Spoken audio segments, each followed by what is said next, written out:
Hello, beautiful souls, and welcome back to Table Talks with STT, the only podcast that pairs fine table decor with tuned conversations.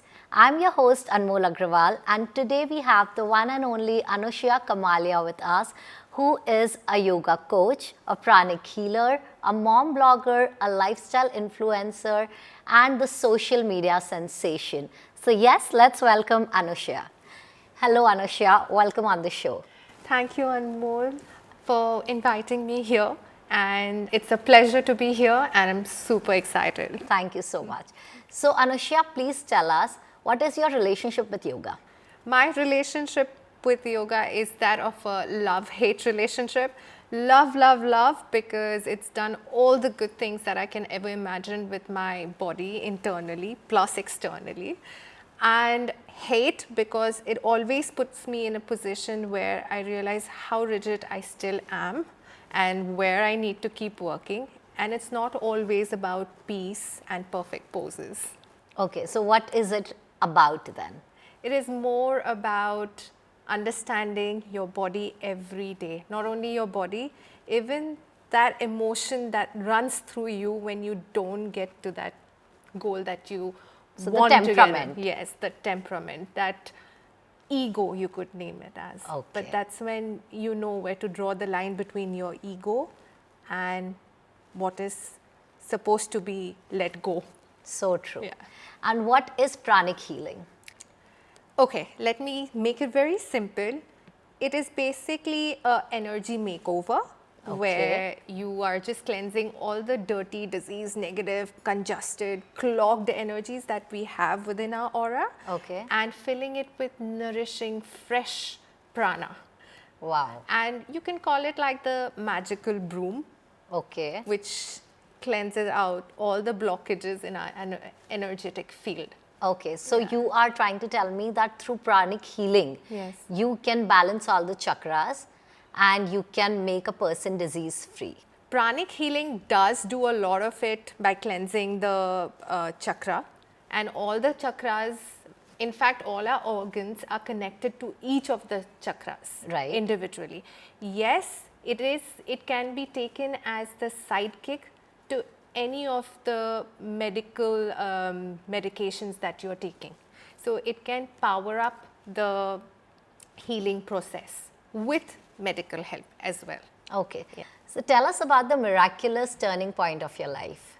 The miraculous turning point of my life, there are multiple as such, but yeah, choosing this path, the journey of yoga and pranic healing were two such milestones which actually turned me entirely around, and my thought process towards the existing energies that is around us, which I usually used to ignore earlier.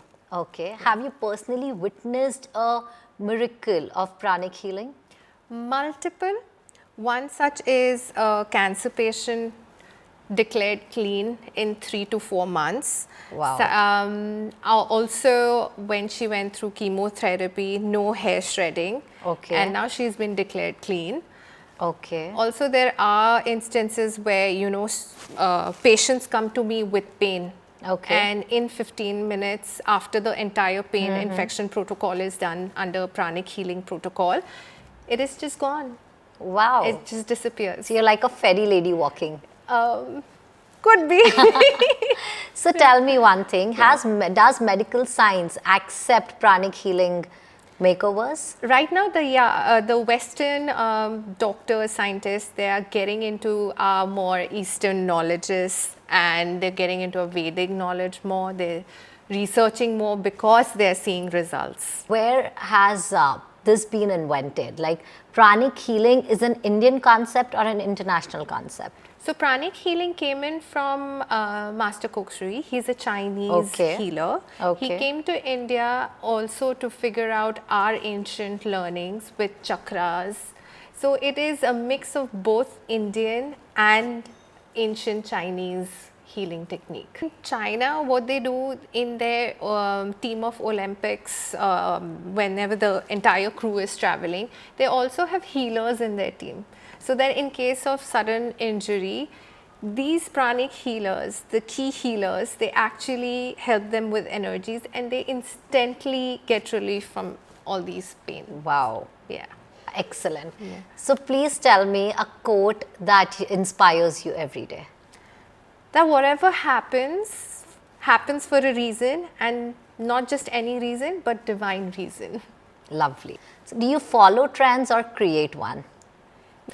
Neither do I follow any trend, nor do I create any trend, because I don't want to pressurize someone else to follow me. It's Wow. your own journey. It's your own unfolding of life. Beautifully said. So please tell us about one asana that one should do every day. I think the warrior poses are the ones that I tell my students also, and everyone should do it, because those series of asanas are the foundation to any of your yoga practice. Okay. Yeah. And what's your favorite style of yoga? Vinyasa. Okay. And what's your favorite asana? My favorite asana are all sorts of those inversions with back bends. Okay. Yeah. Tell me about an asana you don't love but you pretend you do. The Natraj asana. Okay. How can yoga help you boost your confidence? See, yoga is such a practice that actually boosts your confidence not only in terms of your physical body posture, but also internally you feel so light and vibrant that confidence automatically, when your posture is right, you automatically come across as a very confident person. And when someone looks at you with that awe and smile, automatically you start communicating like that. And you Okay. become very expressive. You don't doubt yourself. When the doubt flies out of the window, that's when confidence plays its major role. So true. Yeah. Chakras or champagne? Chakras. What makes you say so? Because chakras, they hold the power to balancing your energies. And what does champagne do that can imbalance your energy? They can make you go cuckoo. Okay, is facial yoga a scam? See, I wouldn't say scam, but for me, this topic has always been skeptical.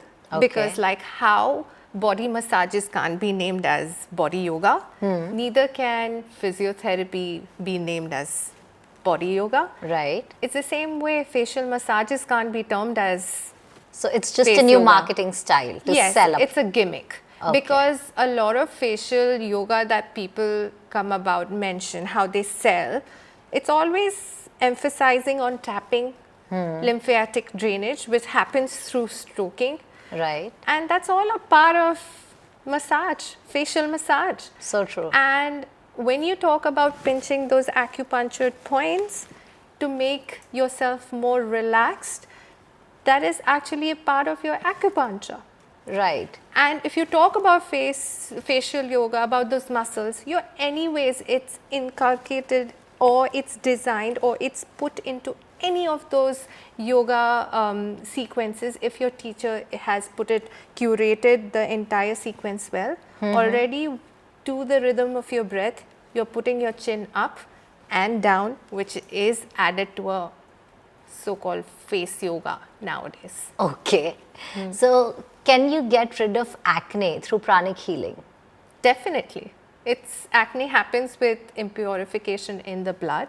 Okay. So in pranic healing, for impurification of blood, we target the spleen chakra, Okay. which is the major cause of any blood related issues. So once you tap onto those chakras which are interlinked or related to your entire disease in the body, anything can be healed. So do you think is that the reason behind the glow on your skin? It's also All the balanced chakras. Definitely, yes. I always follow that protocol, the pranic healing protocol on myself every morning. So probably it is that as a healer I am to do that. Okay. to So balance one my- secret tip you would like to spill today? Okay. The best tip that I give all my students also, just take a mug of water, fill it with a pinch of salt, and when you're done with shower, last thing that you can do is pour that salt water on yourself. And you'll see what I feel and Wow. what I intend to bring out here. So is this better than any of the black threads we wear? Like, is this more, or is this a powerful remedy? It's a very powerful remedy, but also black threads also have their own significances. So you can't replace one with another one. Okay. Respecting each energies, you can't say one is better than the other. Few people are more sensitive to salt energy, so Okay. hence more results, and few people are more sensitive to the black thread. Black thread also simply has no energy in itself. Only when you have the mantra knots on the black thread will it have any energy. What do you mean by significance. these mantra threads? Like either it could be a beach mantra or a guru Okay. mantra. When you keep saying these mantra and making the knots, and then place it in front of your deity, whichever deity that you Right. believe in, or energy that you believe in, it needs to get activated. Right. So just tying a black thread It can doesn't never work. help you get rid of the evil eye. Yes. In the end, the intention matters. So whatever intention you put into a particular object can become your shield. Right. Yeah. So true. Yeah. So one confession you would like to make today? I ghost people very often. So the reason of ghosting, is it because of the energies not getting synced well, or what is it? See, I'm that friendly ghost. Okay. I'm that friendly ghost because ghosting is the new setting of boundaries. Nothing is over your inner peace. Right. Nothing is over your energies that you want to protect. So true. No answering back to anyone, no reconfirming things. It's just your quiet way to settle into your own grounds. Wow. Yeah. This makes so much of sense. Yes. And I think this is the anthem people should live by. Absolutely. So how did you enter into this journey? I started this journey of yoga post my C-section, especially during the postnatal where you wanted to Okay. get back to shape again as soon Right. as possible. Every new mother faces that. So when I went into that, there was a teacher who came in and I had 2 back injuries.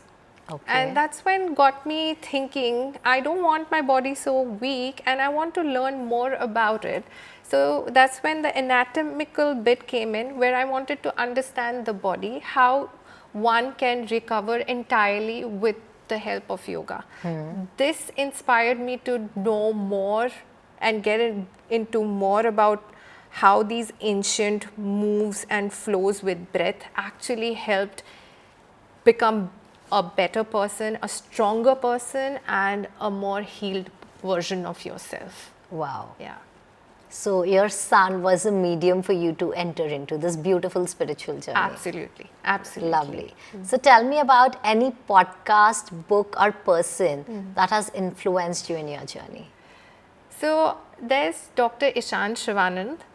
He's been my constant motivator, influencer, name it anything. He's been my constant. He's also my guru. Okay. And his new book, which is one of the best international books at the moment, and the best-selling one, it is called the Practice of Immortality. Amazing, crazy book for any person, especially our generation, who is looking into going into meditation Right. or exploring this realm of spirituality and going deeper into understanding your body, understanding the energies. I think this book is it. Okay, so tell me a secret of this book that you connected the most to. The journey of my guru himself. He's actually my Guruji's son. That is Dr. Avdut Shivanand Babaji's son, Dr. Ishan Shivanand. His journey as a monk, how he is absolutely like any of us when he was young, who craved for those little tiny sneakers. And for him, that was Amrit, where other people, the Westerners, would come into the ashram looking for Sanjeevani mantra. And he thought that was it. Wow. So So it is tell me about the power of these Sanjeevani mantras and Bij mantras. When you activate the chakras, you say that every chakra has a Bij mantra. So what is the power of the Bij mantra? In verbal terms, you can't describe it. when you're meditating in the right way, right form, under the guidance of the right guru, your guru, chosen guru, trust me, even while you're breathing, you can feel the flow of energy within your spine. Just through these mantras. These mantras, especially the guru mantra that you are given or that you are assigned by your guru. Wow. Yeah. So tell me about the power of Om. See, that is one of the first bejas that was out of Shivji's Damru. It has a lot of power in it when it is done in a proper, authentic way. In this also, I would suggest it's better to get it from a siddha, from a guru. Any bija that you practice, it's always good to come from a guru. So you can't be chanting Om normally. It comes with a technique? Is that what you're saying? It's a technique over there also. It's a huge subject in itself. So if someone wants to chant Om as per you, what is the right technique? Usually when we start any class in a yoga, we do that. You can normally chant it. I'm not saying you can't, but when you have a guru guiding you, the power unfolds into 10 times more. So true. Yeah. And tell me that how can you find your guru? Okay, for me, it was a huge journey. I went through many ashrams, I went under many gurus like Ravi Shankar ji. I went through Sadhguru. I've tried Om Swami. I've been to their ashrams, spent. And I was at my lowest phase in time. During that time, you realize you need some help, that spiritual help. When I was on the verge of giving up, so my guru came into my life through YouTube. I didn't even know Shiv Yoga existed. And one day I'm just simply listening to Babaji's satsang and it somehow clicked. And I didn't know how to get into the entire institute and the entire Sanatana, how to start following it. It happened that apparently one of my family members were already a part of it. Oh. And the day when I was going to call up my dad and actually tell him I'm giving up on everything, that's when I was called by the Sanatan, like the group, the forums. They have it in every city. So in Raipur, they have 2 forums. Okay. So I was called. They're like, dekh lo, baith lo, jaan lo. And that one sitting, it ripped me, literally. And I was crying like a baby that day in that meditation.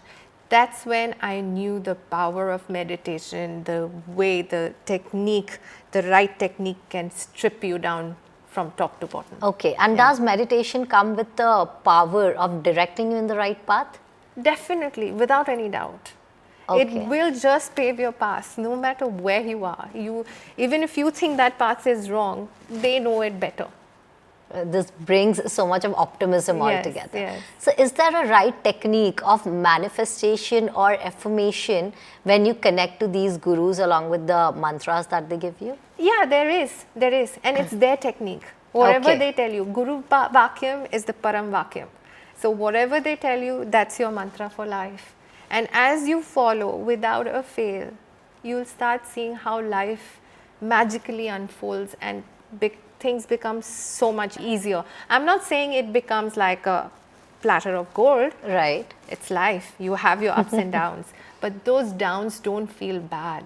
They feel like, oh, it's just another bit. Yeah. So, but if you have to suggest a manifestation technique to someone, what would that be? I think it's just right before going off to sleep. Just be very grateful for whatever you have.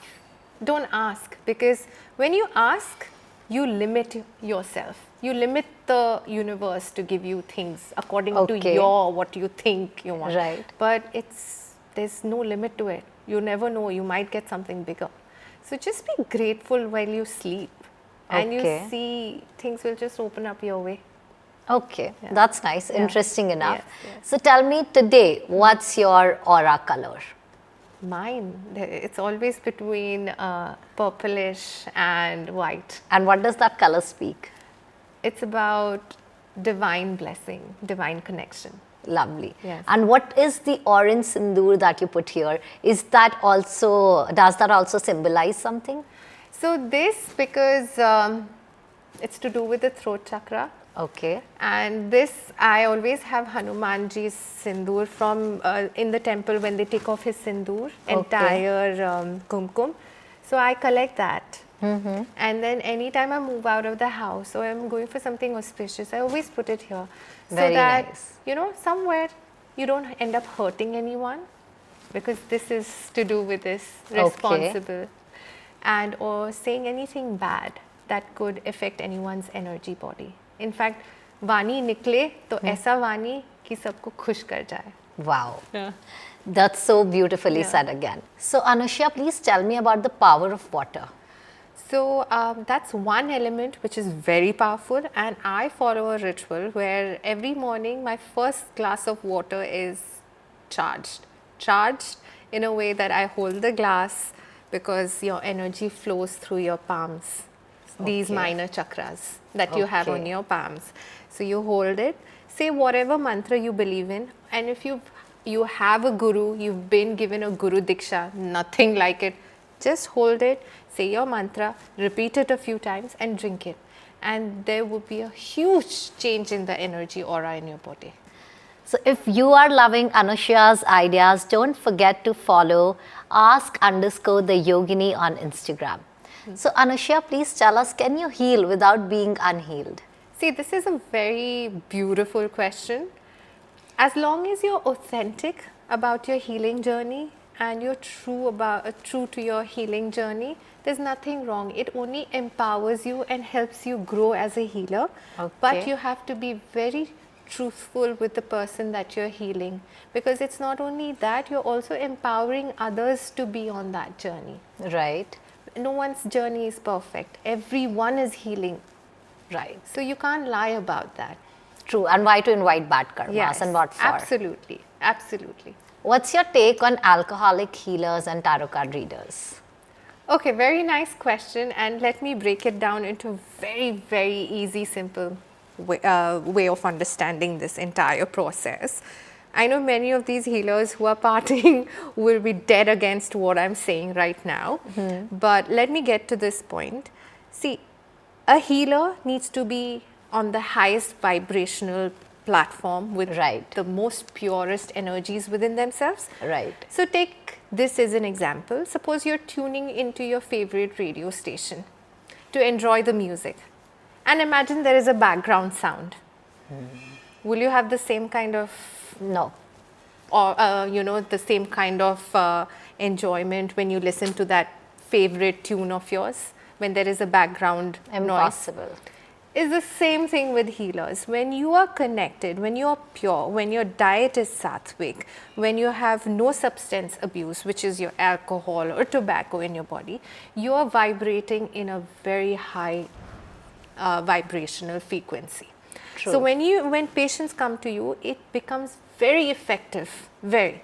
But once you take those substances, you end up inviting the lower energies. You are sabotaging your higher energies. So when your energies are at the lowest frequency, how can you share that energy to the person whose energies are already at the lowest and who's come to you for help? Simple, layman term. So it is very difficult to stay in that discipline, but if you're chosen as a healer, this is the path which is not so easy. You are chosen for a reason, and you are like that superhero, bring your A energy game on every day, coming to save your day. And why not? Why not? If you have the power, you should know how to hold on. Absolutely, Lovely. absolutely. So, do you get scandalous DMs ever? Yes, definitely. Like, they think I'm not human. Like, the lifestyle that I live, they think I don't have emotions and I can't go through those bad days. So there are those days when I'm facing my lows and I just put up some inspirational quote saying it's okay to let your cry out.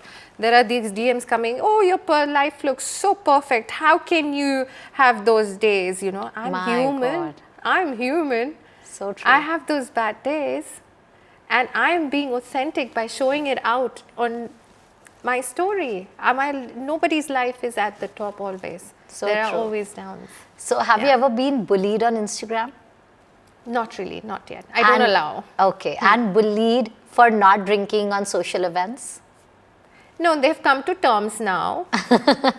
So now they've come to terms, but people have tried crossing their boundaries, but now they know me. They've made peace with it. Yeah, they've made peace with it.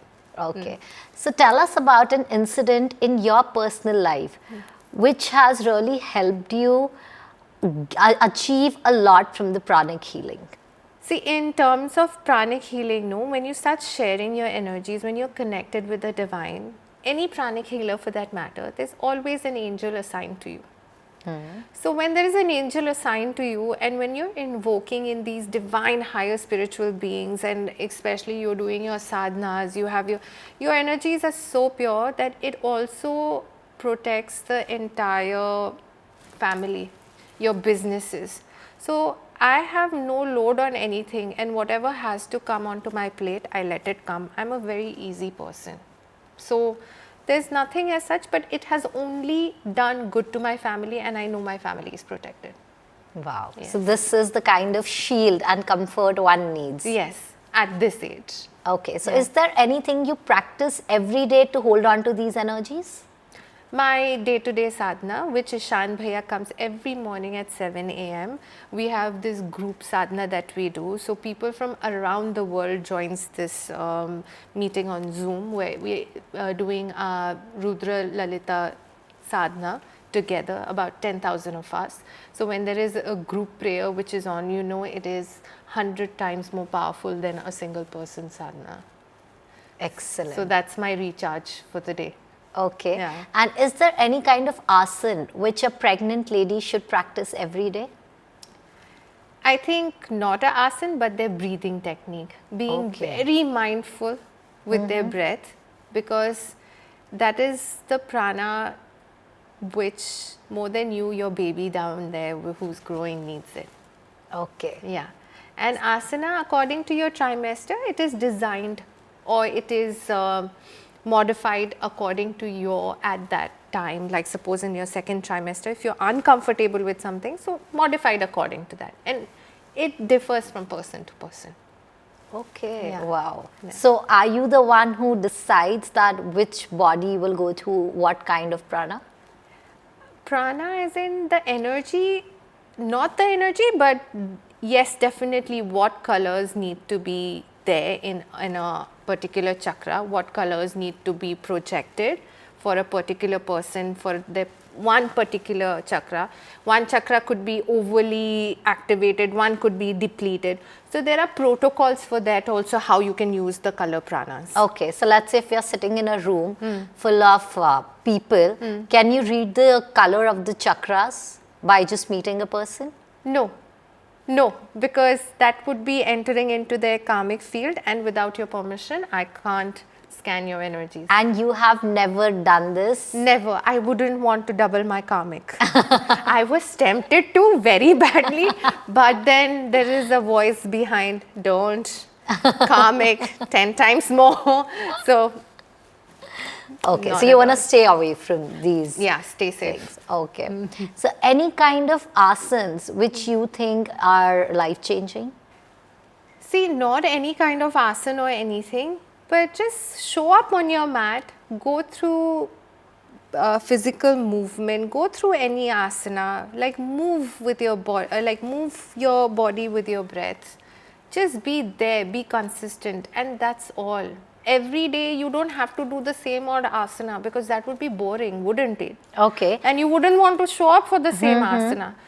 Keep it exciting. Life is exciting. It's beautiful. There's so much to explore from the asana books and everything. So take one asana as a target and then flow through so that it could help you get to that asana. Okay, you know? Yeah. but since you were earlier a gym lover, from gym you shifted to yoga. Yes. So what is the difference in the shift that you could see prominently? And does gym, does yoga help you build strength, or is it only about flexibility? See, yoga is more than flexibility. Okay, It's your mental resistance. okay. When you have to hold upside down, it is crazy where you are there are times when my acharya would make me stay inverted for good 1 minute, and The I would balance. be, yes, instead of calming my head down, it would aggravate me, cussing him under my breath, and at the same time asking for forgiveness. So it challenges you in many ways. It's not always about flexibility, it's also about that strength when you're holding in one particular asana. It's not about perfection, it's about challenging your rigidity of the body. And as a gym lover, pre-gym lover, the major challenge that I faced was the rigidity of my body. And when I used to hold those planks and everything, I used to think I'm very strong. Right. But when I went down to holding that Chaturanga Dandasana while I'm hovering over the mat, I was like, what the hell is this? So it actually crushed my ego down. Yoga Very did that nice. to me. Yeah. So you prefer yoga more than gymming, Anytime. and you think it helps you, giving you better strength, Yeah. muscle building and flexibility, along with balance and everything that comes Yes, with it. along with that inner glow and your skin and everything. It just falls, aligns. Excellent. Yeah. That's great to know. So don't forget to like, share, subscribe if you think Anushuya's journey is making a difference to your mindset. So Anushuya, please tell us, people have different opinions on new moon, full moon and eclipses. How do you think these help you change your energy?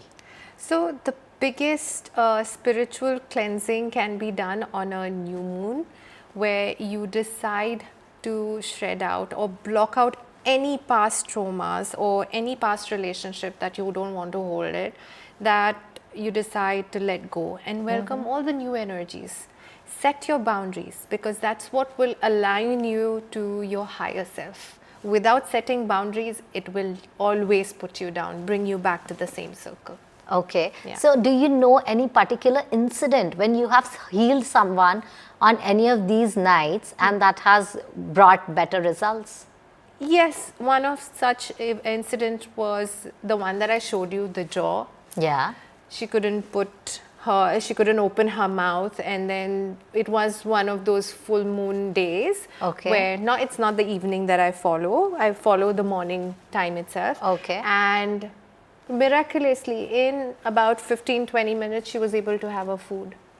A lady who wasn't able to Open her jaw. Yes. Wow. Yeah. So what miracle did you do on her? It is again the pranic healing protocols according to whatever ailments you have. Okay. So pranic healing is a deeper concept. Okay. So through pranic healing, can you only heal the injuries or these physical discomforts, or you can also help people get away to the life in what they want? For instance, if someone is going through financial trouble or they want to have a job, can you balance their chakras and karmas and help them align that through their life or to their life goals? Absolutely. All your chakras are the major players for anything that's happening around you. Okay. So pranic healing is not only for ailments, it's for your emotional imbalance also when you feel that. So we deal with psychotherapy, which clears your elemental entities.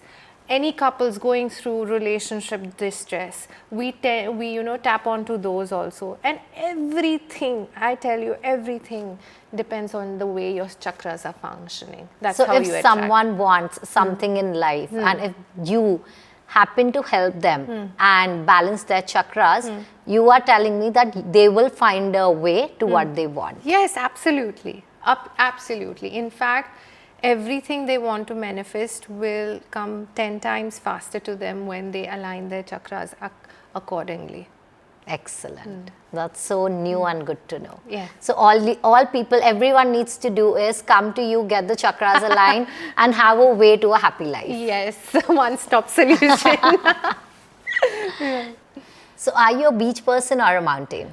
Beach person, definitely, because it's a healer's paradise. Plenty of salt water. Yes, that's true. Tell me the do's and don'ts you practice before your healing sessions. So I do take off my crystals. Don't wear crystals even if you're wearing while healing a person, because your crystals have these power to taken all the negative, may it be yours, or because you're opening up your energy, so you're inviting the other person's energies to you as Right. well. So it will have an adverse effect. Hence, I take it off. Post that, I do invoke healing angels, healing ministers, higher spiritual being to help me, guide me, protect me, and the person who's come for healing, to help them, protect them, and be there with them until they are completely healed. Wow. So they are doing the job. I'm only the tool. So nice. Yeah. Also, there are so many myths behind Nazar Utarna. Is there any myth you would want to burst today? About moms not allowed to take off baby's nazar, because the purest form of feeling or the purest energy, the most powerful energy is unconditional love. And a Right. mother's love is unconditional. All that matters is your intention, and strong intention can bring or break down a mountain. Okay. So, as per you, anyone can do this ritual. Yes, as long as the intentions are strong and good. Okay. One advice that you would like to share with our audience who you think want to balance the energies of their children. So, especially to those mothers, let your child spend as much time as possible with the nature, because it has healing properties. The green prana is very good for their health, to calm their mind, and get them off sugar, because that spikes up their energy levels in a very wrong way. And also it does a lot of damage to the basic chakra, Okay. which is responsible to hyper activities. Okay. And what's your favorite color? Mine, gold and brilliant violet, Why so? because they are divine colors and they are the most powerful colors when you connect with the divine. As a pranic healer, these are my favorite. Otherwise, you could always see me wearing white. Okay. Yeah. And a color a person should stay away from? Black. If your energy levels are low, then stay away from black. But if you love black, always counter it with white, because it has that balancing effect. The yin Okay. and yang. Very nice. That's incredible, Anushuya. So comment, inspire, and we will share Anushuya's top 3 asanas with you. So Anushuya, please tell me, what is more challenging, to balance your chakra or to balance your bank account? Bank account. And why so? Because that I've left it on to my husband. I don't know anything. Numbers happen to bounce over my head. I can't do it. Chakras are more simple. Absolutely. At least it's in your hand. Yes, it's in my hand. Very nice. Now let's make this a lot more fun Yeah. by asking you a fun rapid fire questions. Yeah. And no cheating, you have to be really quick. Done. Okay? Done. Let's start. So you have to answer between wellness or bullshit. Yeah. Okay, your answer can be either wellness or bullshit. Digital detox retreats charging 2 lakh. Bullshit. Yoga challenges that promises abs in 21 days. Bullshit. Crystal charged alkaline water. Wellness. Okay. Is teaching a 60-day online challenge a crash grab? No, it's wellness. Okay. What's one yoga trend that needs to be cancelled? Those hyper detox ads which promises instant weight loss. Okay. Yeah. And what's the fakest healthy habit that influencers are selling? I think again those detox drinks, different flavored ones. So are you absolutely against the detox drinks? No, few are fine, but not everything is surrounded with those detox drinks and everything. If your sleep is not right, if your diet is not right, and if you're not internally happy, all these detox doesn't show up on your face. I'm sorry. Okay. Yeah. So what's one ugly truth about yoga no one wants to talk about? That you can be so rigid, thinking you're still very flexible, and all those poses are not always about being perfect, and yoga is not always about peace. Okay. Yeah. Yeah. Pilates or power yoga? Power yoga. Have you ever zoned out during meditation? Yes. Most overused word in the wellness world. Detox. Ever ghosted someone, then called it a boundary? Yes, couple of times. Inner peace, inner peace, inner peace. What's more toxic, your ex or your kombucha obsession? Both. Mantra that secretly sounds like a pickup line. Om Shanti, Shanti, Shanti. Will you be my Shanti? Yoga pose you hate but pretend to love. The backbends. If your crystals could talk, what's the first thing they would say for you? See, I was magical, always told you so. Now start healing. Most dramatic thing you've done in the name of healing. Bought a sparkly journal to manifest things. Okay. Ever done a healing ritual just for the Insta story? Never. One thing spirituality should stop glamorizing. Going to those mountain retreats, looking in for spirituality. If you could give your 21-year-old self just one entrepreneurial tip, what would it be? Never stop believing in yourself and stop being lazy. Wow. So that was a lot of fun, Anushuya. Thank you so much for this. And that's a wrap. If you loved today's episodes and the deep dive conversation we had with Anushuya, please don't forget to follow ask_the Yogini. Until next time, stay grounded, stay happy, stay blessed, and please remember, not everything spiritual is always soft. Thank you so much.